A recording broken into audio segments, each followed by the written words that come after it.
Okay, for this video, we want to look at how to claim the home office deduction for your self-employed business, specifically how to claim actual expenses. So in a previous video, we covered the home office deduction, but what we did was we went through TurboTax and used the simplified method. So the simplified method is simply how many square feet is your home office times a fixed number.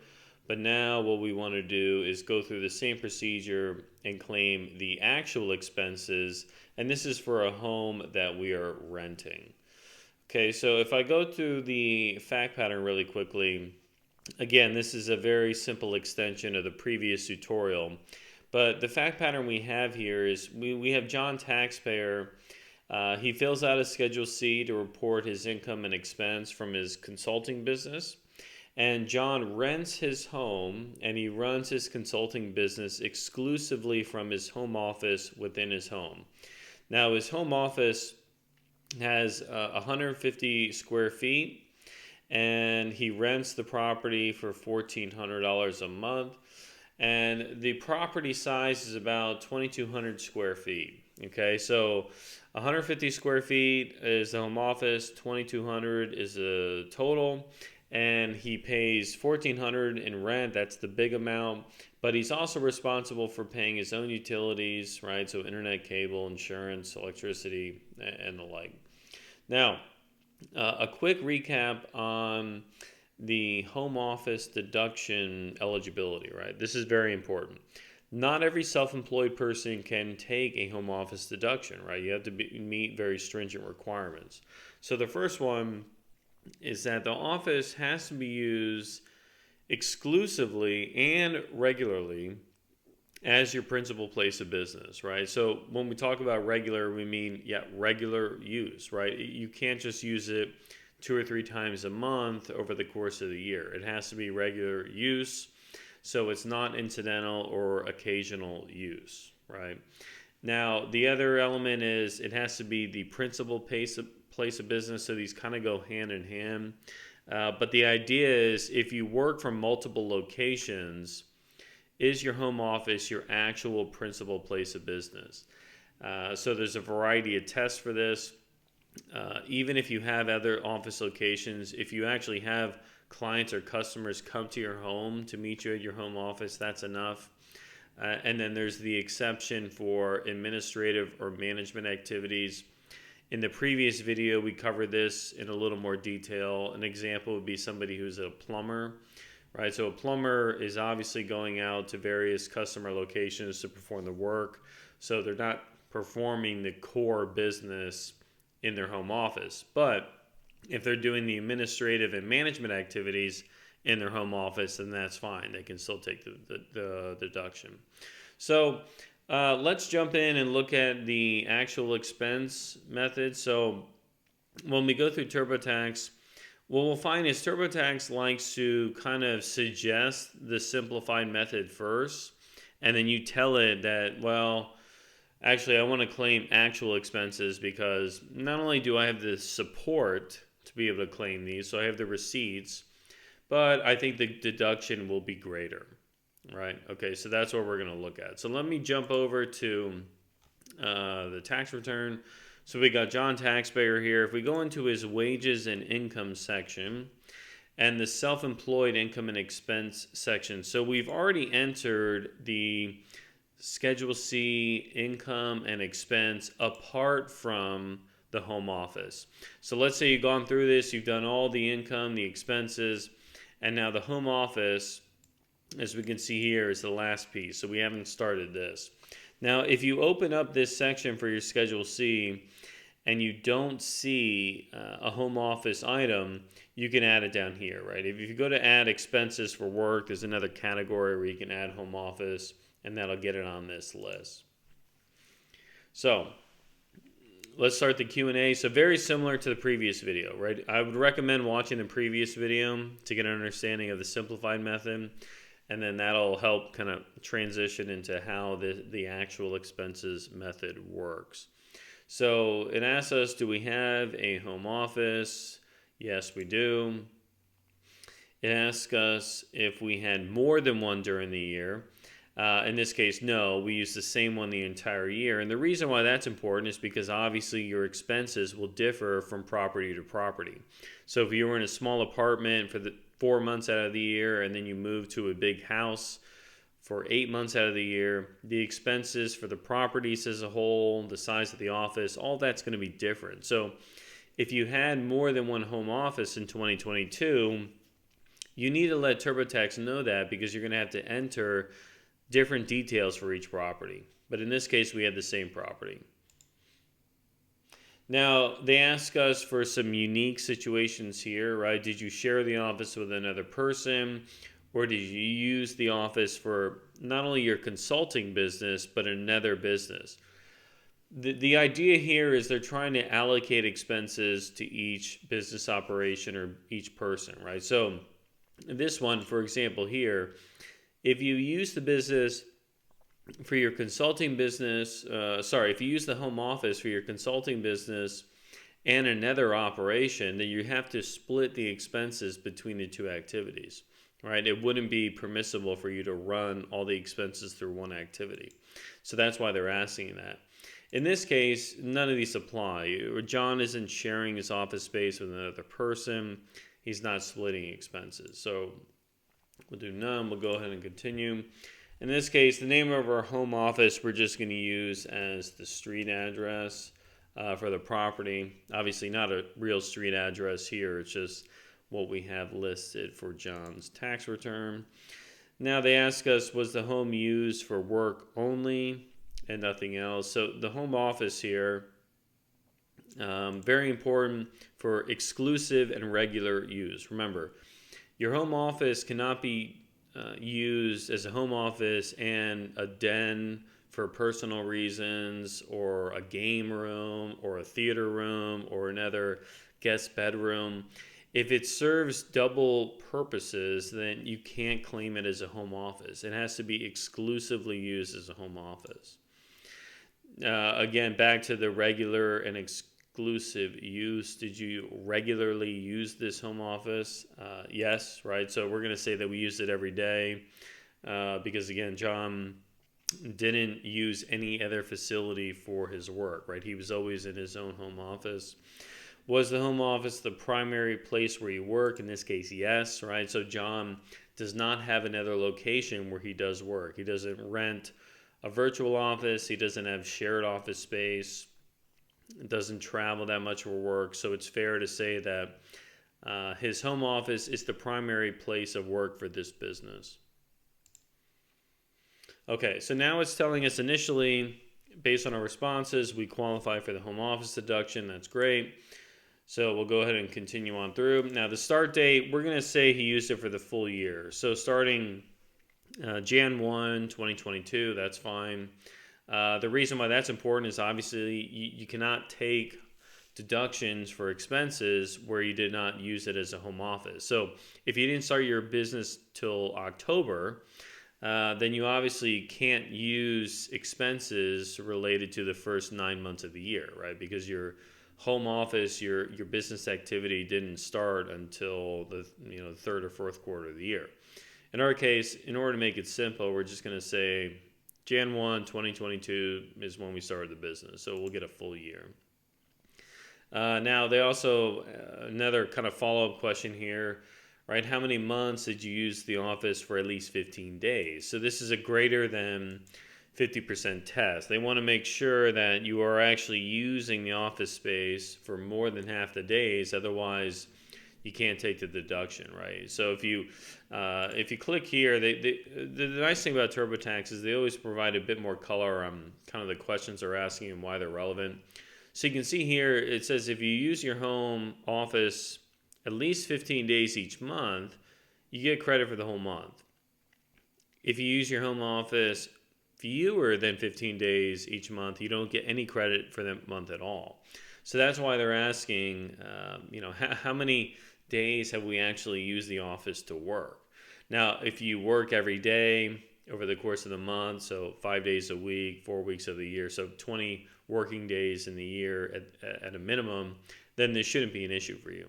But you can imagine a lot of sole proprietors and kind of the side hustle businesses, they might not meet that standard, right? You might not be working that many days. In our case, John is, right? So he is working at least 15 days a month in that office, and that's for all 12 months. What percentage of your work for consulting, so the business, what percentage of work for the business was done in the home office? In our case, it was 100%. Because again, he's not doing any of this work outside of the home office. So it's okay to say 100%. Now we look into details on the square footage, right? So remember, John's home office is 150 square feet. That's the size of the office. And the total square footage of the home is 2,200. So we have 150 for the office, 2,200 for the total. And we'll go ahead and continue on through. And it prompts us with the simplified deduction, right? So this is what we've seen before. Simplified home office deduction is 750. So that calculation is the size of the home office in square foot. So 150 times a fixed amount, which is $5 per square foot for the 2022 tax year. Now down here where it asks us what we want to do, previously we used the simplified. Now we want to take actual expenses. Okay, so let's continue on through. Now, it does do the guide me or quick entry format. So if you're already familiar with the form 8829, that's a home office deduction, go ahead and do the quick entry format. We'll go through the guide me format because it does say that's recommended, and I think that is a little better in that it will provide us kind of a step-by-step Q&A as to enter all these expenses, and then again it does give us some examples of home office expenses to try to help us out to make sure that we're capturing all the expenses that we should. So we'll do the guide me prompt. All right, so do we own or rent a home? So this is a rental, right? So this is a rental home. Remember, John is renting it for $1,400 per month. This is really important because whether you own or rent a home is going to determine what type of expenses you can take, right? If you own the home and you're paying down a mortgage, well, you have mortgage interest. All right, you have property taxes. If you rent, you're not paying those. You're paying rent, you're paying utilities. And so that's why it's important to get this off on the right foot. So we rent the house based on the square footage. Our home office percentage is 6.82%. So now they're going to ask for total expenses for the home, which is fine. That's what we want. We're going to enter total for the home, and then we're going to take a percentage of those indirect costs as the home office deduction. All right. Expenses for the home office. Do I have any expenses that apply only to the home office? In this case, no. So what we're saying is we haven't incurred any expenses that just apply to that one room. Apart from what's already been entered on the Schedule C. So everything that we're doing now are expenses that apply to the entire property, right? So they're incidental to the home office, and so that's why we're just doing an allocation. All right, so the entire home rent paid. So remember, we paid $1,400 per month. So $1,400 per month is how much per year, right? So do some quick math. So $16,800 is what we paid in rent for the year. So we'll get that number entered. That's the rent. The next thing, it's asking us for some utilities. So they're asking us for household gas and electric, trash pickup. Let's say that the total utilities were $200 per month. So that's electric and gas over the course of a 12-month period. So $2,400. Now, obviously, don't use round whole dollar estimates. Use the actual number. So look at your actual utilities, gas and electric, trash pickup, whatever else might fall within that bucket, and then enter the total there. So we'll do $2,400. Now, repairs and maintenance for the whole home. In this case, we're not responsible for repairs and maintenance, right? So we're a tenant. The landlord picks up all that. So we pay the utilities, fine, $200 a month, but we're not responsible for any of these. So you can enter zeros. I think you can even leave these blank, and TurboTax would still respect it, but you don't have to. So renter's insurance. Let's say our renter's insurance is $100 a month. So we're at $1,200 for renter's insurance. That's fine. Homeowners Association dues and security. Let's say we don't have any other there. Do you have any casualty losses? No. Okay. So here's the summary of what we have so far. We have rent, utilities, repairs and maintenance, insurance, other expenses. What I don't like, and so we can go back, I'll show you how to go back and make sure you capture everything, is let's say our utilities was just the gas and electric for $2,400. We got the insurance, that's fine. But what about our internet and cable? What if our internet and cable was $100 a month for another $1,200? We don't have that entered here. So we need to get that somehow entered in here because that is a legitimate expense, which we don't have entered there. So let's find the appropriate place to enter this. So repairs. So utilities, I don't think it's here. Let's enter it in the other section. That's the insurance. So let's say the other home expenses was the internet and cable, $100 a month for $1,200. All right, so that's the other expenses in there. No casualty losses. So let's take a look at the summary now. All right, this looks a little better. So our rent, $16,800. Utilities, so electric and gas was $200 a month, so we're at $2,400. No repairs and maintenance. Renter's insurance was $100 a month, so $1,200 total. And then our cable and internet was $1,200 a month. $100 a month, so $1,200 total. Done. Okay, so we're good. So I'm comfortable with these expenses now. I'm going to go ahead and hit continue. Depreciation of your home office. Since you rent your home, this topic, home office depreciation, does not apply to you. That's correct, right? When you rent a property, you don't own it. You're allowed to depreciate a property even if there's a note on it. So if you pay a mortgage to a bank, you could still depreciate the property. But if you're just renting, you cannot depreciate the asset. So you cannot take depreciation expense for your house or your apartment, condo, not even the home office portion. But you can enter depreciation if you purchase fixed assets such as computers, printers, office furniture, office equipment. That is permissible. Okay, so it's telling us here our home office deduction is $1,473. That's good. We're always happy to see that. We have more deductions.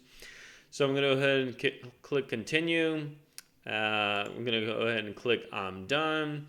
And then now what I want to do is go look at the tax return itself. So if you're following from the other videos, we go on the left-hand side here, Tax Tools, Print Center, and then we pull up the print preview of the return. 2022 federal return, view of print forms, and then I'm going to open this up and zoom in a little bit. Here's our 2022 tax return, the first page of the 1040. What I'm interested in is Schedule C. All right, so here's Schedule C for a profit and loss business. So when we enter the home office expenses, nothing is reported between lines 1 and 27B.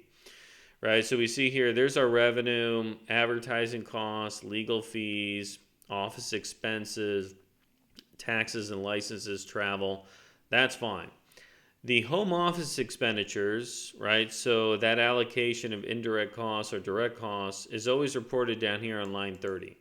So in the previous video, we had the simplified method, so we completed these fields here, right, the square footage of the house, the square footage of the home office, and then we had our computation. Now, because we're not using the simplified method, we have a number, but this is flowing from the 8829. So if I scroll down to the 8829, and it's buried in here in the bottom of the return, we have expenses for business use of home, right? So this is for our consulting business. And then you could see some of the values that we've entered, right? 150 square feet of the home office, 2,200 is the total for the property, right? It's giving us the business percentage, which is 6.82. So a very simple 150 divided by 2,200 is 6.82. And then when we get down to part 2, our allowable deduction, they cap it at the profit from the business. So remember, in the previous video, we talked about this. Your home office expense deduction, the expenses cannot exceed the profits after considering your direct ordinary trade or business expenses. In other words, when we look at Schedule C, your tentative net profit is $2,550, right, for this business. Let me show you where that number is coming from. If I go back to Schedule C, bear with me quickly here. So we have our income in Part 1, expenses in Part 2. Tentative profit is line 29. All right, so see the $2,550 there? Your home office expenses cannot exceed that amount. If they do, they're subject to phase-outs, roll forwards, or just all-out caps. So you can't deduct. In other words, you cannot deduct home office expenses to create a loss. It can only be used to kind of eat into the profit. And so when we look at the 8829, we have our tentative profit or loss there, 2550. All of our indirect expenses are reported here in column B, right? So you can see there our renter's insurance, our rent, our utilities, our other expenses. So that was the internet and cable. The total here, add lines 16 through 22, and then multiply by the applicable percentage up here. So 21,600 times 6.82% gives us a deduction of 1,473. All right, and so we'll cover the rest of the form in detail on the other videos, but this is where you start to factor in the depreciation expense. So because we're a renter, we have the indirect expenses allocated to the whole property. We don't have any depreciation of the home because, again, we don't own it, nor are we paying down a mortgage to try to own it. We're just renting. So that's why our expense here is 1,473. We have enough of a profit to cover that 1,473, and so that's why there's no limitation imposed on the home office deduction. Okay, so thanks for watching. I hope that was helpful. Obviously, if you have any questions, feel free to leave me a comment below, and I look forward to seeing you again on the next video. Thank you.